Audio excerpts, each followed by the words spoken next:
Hello friends, இப்போது நம்ம விளையாட போகிறது ஒரு கேம். இது நேம் அடிஷன். ரீசெண்டாக ஒரு 10 நேம்ஸ் சொல்கிறேன். அதில் உங்கள் பேர் இருந்துச்சுன்னா நீங்கள் அவுட். நீங்கள் அவுட் ஆகிட்டீங்கன்னா கமெண்ட்டில் சொல்லணும். ஓகேவா ஃப்ரெண்ட்ஸ்?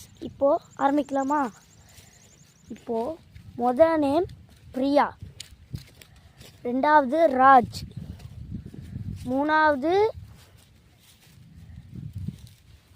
ஃபயாஸ், நாலாவது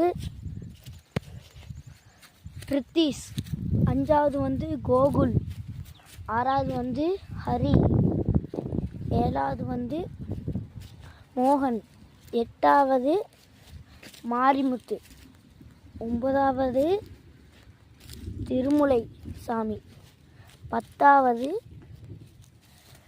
பிரணவ். சாரிங்க, என் பேர் சொல்லிட்டேன்.